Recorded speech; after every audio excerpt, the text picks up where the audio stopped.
This is Paul Turner, the Immigration Barrister at Imperial Chambers. This is the ETS Toeic update video in respect of the Court of Appeal test cases that were due to be heard in the middle of June. As you will recall, the Court of Appeal granted permission in one of the cases that I was doing. One of the arguments that was advanced was that the Appg report, as well as the other reports, but in particular the Appg report, fundamentally undermined the Secretary of State's position in respect of the earlier cases such as Qadir, where the Secretary of State put forward evidence as to, putting it bluntly, how great ETS was and how there was very little prospect of ETS getting it wrong, and so therefore if ETS cancelled a test result, then that was prima facie evidence of cheating. This led to the court essentially saying that if ETS did cancel the test result, that the burden of proof then shifted onto the appellant or applicant to show that they hadn't actually cheated. There was much criticism of the evidence from ETS, and that criticism was continued. That criticism culminated really in 3 reports last year, which was the Appg report, the NAO report and the PAC report. Now those reports, in a word, summed up ETS as a shambles. They also indicated that the Home Office was aware of difficulties, shall we say, with the evidence provided by ETS. And the Appg report refers to things such as there being secret meetings and that the government was aware of the fact that the evidence wasn't perhaps as good as it could have been. Now, the Home Office didn't disclose that in the case of Qadir, or didn't disclose it to the extent that the Appg report and the other reports indicated. Therefore, the grounds of appeal essentially were that the new evidence, the fresh evidence, undermined the Secretary of State's position, because the Secretary of State had acted essentially without a full duty of candour to show that there were problems, or there were known to be problems with ETS. And this is one of the reasons that permission was granted. And indeed, in the grant of permission in one of the cases, the Court of Appeal made express reference to the Appg report and said that it raised an important point of principle of practice, had real prospects of success, and that it provided a compelling reason for the Court of Appeal to consider the matter. And so forth, the matter was set down for the middle of June. The Home Office, through the GLD response, has been to offer to concede both the test cases on the basis of the fact that there were problems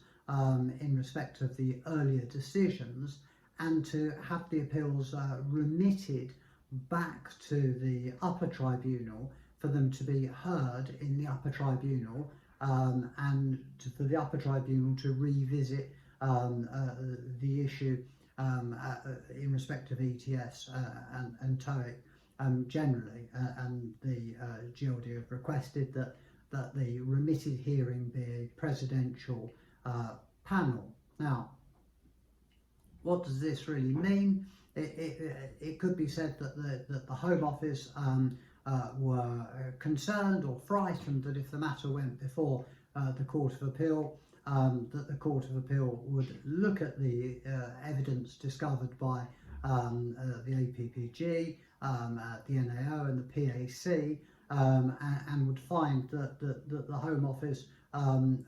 breached their duty of candour in not disclosing the problems that ETS had in running the tests. And so therefore, rather than the Court of Appeal adjudicating on the matter, the Government Legal Department, rather than the upper tribunal, consider the matter afresh. So that's where we're at the moment. I mean, the government's permission, or position rather, is essentially that the APPG report is new evidence and ought not be considered, even though the Court of Appeal expressly made reference to it. And it appears that the government aren't going to seek to exclude or not allow it, or that may be the position. The skeleton argument does say that this is new evidence and falls foul of the Ladd-Marshall test. It then goes on to criticise the APPG report and essentially it invites the tribunal to reconsider the matter again. So there we have it. We were looking forward to having,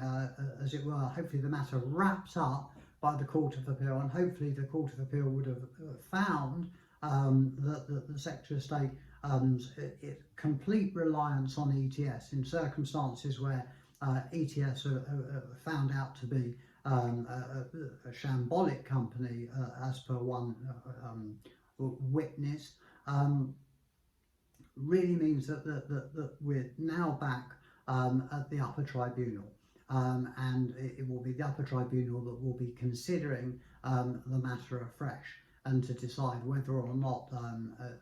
in essence, the earlier decisions can stand. I anticipate that the Secretary of State will be arguing that the earlier decisions stand, and that the evidence from ETS can be relied upon. I'll be arguing, of course, that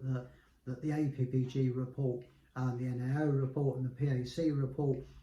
read together fundamentally undermines the Secretary of State's earlier position in respect of saying that you could rely upon ETS, and essentially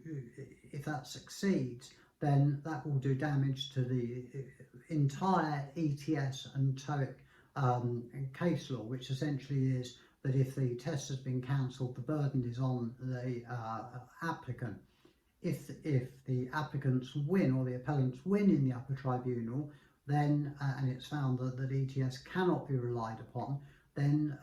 in essence Qadir may not be good law, and it will then be back to the traditional case, which is if the Secretary of State alleges that the person didn't take the test and you can't rely on ETS, it will be for the Secretary of State to prove that the person didn't take the test, which in my view will be very, very difficult, given the fact that a lot of these cases go back to 2013, 2014 and 2015. What I find hugely dispiriting is that it's taken until about a month before the Court of Appeal were due to hear this matter to actually decide that they didn't want to run the risk of losing in the Court of Appeal, and that they'd prefer to have the upper tribunal decide the matter. It's frustrating because there are a huge number of people that are in the United Kingdom or have had to leave the United Kingdom that still haven't had the opportunity of clearing their name, or if it turns out that ETS isn't to be relied upon, will essentially have had their reputation tarnished by ETS's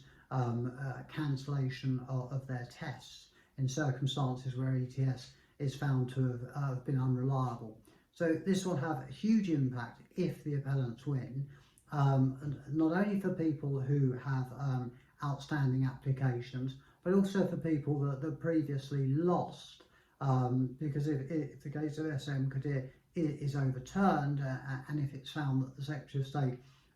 didn't act properly in the earlier cases, then that's going to open up a huge amount of litigation for individuals that are either in the United Kingdom or individuals that have left the United Kingdom. As I say, the huge concern for me is that this essentially kicks the entire issue of ETS and Toeic down the road. Rather than the Court of Appeal deciding the matter, which would have left one final avenue, which would be the Supreme Court to decide whether or not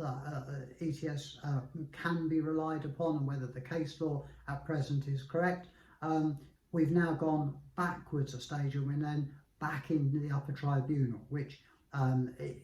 if the appellants win, it's likely, or it's possibly likely, that the Home Office, given the number of cases, would seek to then take the matter to the Court of Appeal, and then from there possibly to the Supreme Court. And if the appellants lose, then depending on the decision, there's every possibility of there being a further appeal to the Court of Appeal, and if the Court of Appeal disagree with the upper tribunal, then we would be back in exactly the same position we are in now. The only difference being is that the many thousands of people and families that have suffered as a result of ETS's incompetence. And it's to be remembered that whilst the government looked into prosecuting ETS for complicity in the fraud, in the end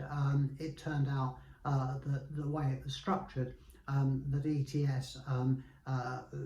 BV, which was a subsidiary company, ended up paying the Home Office some 1.6 million in compensation, which is hardly encouraging.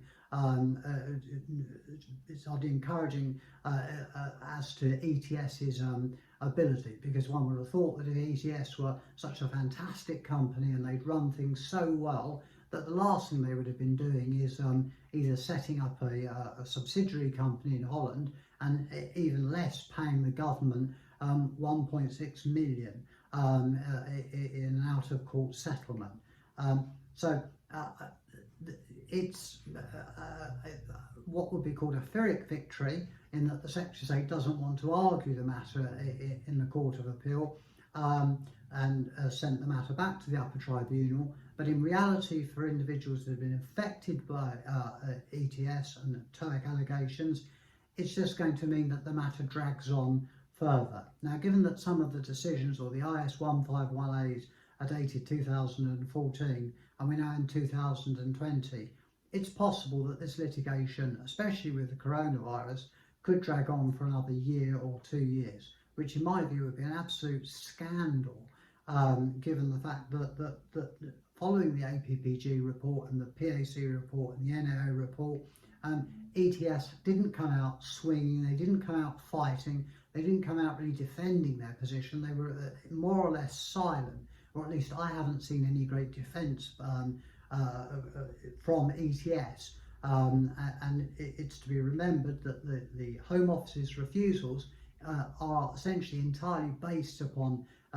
ETS, or more or less ETS's evidence. So we are, as it were, back where we were a while ago, and rather than the matter moving towards a conclusion or getting closer to a conclusion, and one that would hopefully be in the applicant's or appellant's favour in the light of the various reports, we are, as it were, back to the upper tribunal. Let's just hope that what happens in the upper tribunal is that the upper tribunal agree with the appellant's arguments, that they see that this has been a huge scandal, that the Home Office haven't covered themselves in glory, and that they put forward a decision which vindicates those people that have been unfairly treated as a result of ETS's incompetence, and that the matter isn't onward appeal to the Court of Appeal and the Supreme Court,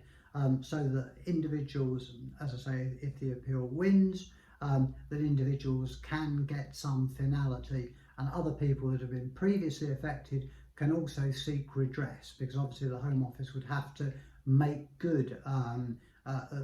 any deficient decisions, and hopefully put people back in the position they were prior to this whole shambolic mess started. So I'm sorry for this recording being a bit longer than normal, but it is fairly important. The short point is that whereas we were looking at having hopefully a resolution by the Court of Appeal within the next 2 or 3 months, we're now in a position where the matter, it looks like it's going back to the upper tribunal, and that could lead to further litigation and yet more delay, which, as I say, in my view, is very, very disappointing. If you've been affected by ETS, or a member of your family's been affected by ETS, or you're concerned about Toeic, or you've been subject to an allegation of dishonesty, please feel free to get in touch with me, Paul Turner at Imperium Chambers, on 0207 242 3488, or at Clarks at Imperium Chambers. or you can contact me through my site. I'd be more than happy to try and help, and more than happy to try and win any appeals or represent anyone. I've a reasonable degree of success in this respect, and I have a reasonable degree of experience in dealing with the Home Office for evidence, and also the evidence from the Appg, the NAO and the PAC. So if you have an ETS problem, please get in touch with me if you want some help, and I'll do everything in my power to try and help you get the justice that you deserve. As I say, this matter's gone on far too long. It should have been resolved. I was hoping it was going to be resolved, but unfortunately it's going to drag on yet further. I will of course update you in respect of what happens and in respect of the upper tribunal. So please keep watching this channel, please subscribe, please share this channel or share the videos, and please pass the message around to other people. Thank you very much for watching. This is Paul Turner, the Immigration Barrister at Imperium Chambers.